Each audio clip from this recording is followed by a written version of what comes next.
January 29, 2020. Today it's really an important day for what will be a leading physics and engineering project in the research for a clean and CO2 free source of energy. I mean fusion.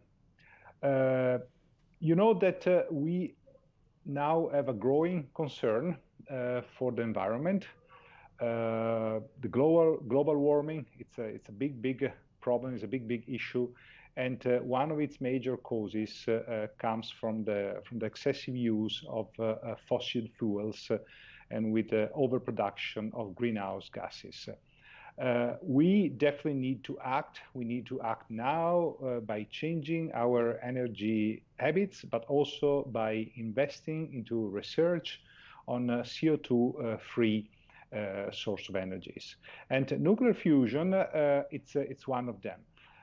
Nuclear fusion, it's the opposite process to fission. Fission is probably more well known in environment because it's the process that is now acting in existing nuclear power plant. You do have a heavy nucleus that splits, and in this splitting, energy is produced. Fusion is exactly the opposite process. You do have light nuclei that fuse together, and in this fusion, energy is released that can be converted into electric energy. This is the process that drives the sun, that power our sun. So to some extent, we can say that fusion is at the origin of life. Fusion will be CO2 free, clean, safe, and source of energy. Clean because there won't be long-term radioactive waste, and we will have its fuel will be definitely very broadly available, since the isotopes of hydrogen will be obtained by water and by lithium, so which are really well spread around the world, water of course in particular. Fusion, it's a long-term project. We are still in the research phase. It's a big challenge. It's not easy. For the sun, it's relatively easy. Nature is always better than us. And for the sun, it's easy because gravity keeps the sun together and makes the fusion processes feasible. On the Earth, you need to produce it in donut shape containers that we call tokamak. At least the major part of them is called tokamak. And within this container, we produce a plasma, which is an ionized gas, which is brought at a very high temperature in such a way that fusion reaction are facilitated. Well, there is a worldwide program. Almost a large fraction of the countries in the world really participate in a way or another to this project. A large fraction of the largest countries, and Italy in particular is giving an important contribution. It participates to international projects like ITER, which is the flagship experiment for the fusion community, but also with domestic projects, and recently with a very new experiment which is called DTT Divertor Tokamak,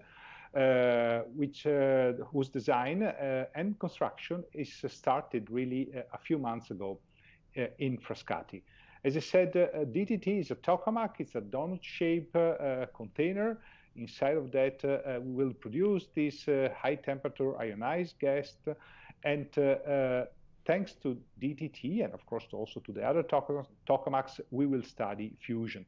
DTT will be particularly important for the worldwide community because it will study a very important issue on the roadmap for fusion, which is how to manage these gigantic energy fluxes, these important energy fluxes that come out from the container. So DTT will be really a key experiment on the roadmap for fusion.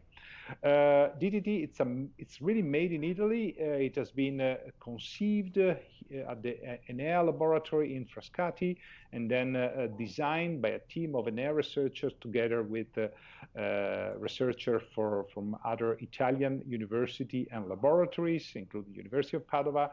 and with a contribution also from international scientists. It's a cost, it's the construction cost, it's around about €500 million, and will be borne mostly by the Italian government, also through a 250 million loan by the European Bank on Investment within the Juncker Plan. This is really a clear sign on how this project is considered really important also from the European community. And in the budget, there also will be a direct contribution by EUROfusion, which is the agency that coordinates the fusion activities in Europe. Well, what is, I said at the beginning, January 29, 2020 has been an important day because the project, basically most of the key steps of the project happened last year with closing of the budget. So with this 500 million, with the establishment of the legal entity that will run the experiment. But today, January 29, 2020, one more key step happened. Eni, which is the large oil company, is the 8th in the world in 2018, among oil companies, has decided to sign an agreement with ENEA to collaborate on this experiment. Eni will be part of the legal entity that will design and run the project, and so it will give a significant financial and personnel expertise contribution. This clearly, it's a very, very important point. It's a very, very important partnership between public and private research. It also makes an important sign on the interest that there is on fusion around the world, and in particular in this country, in Italy, and definitely will contribute DTT, and this partnership will contribute to make the future energy portfolio more sustainable.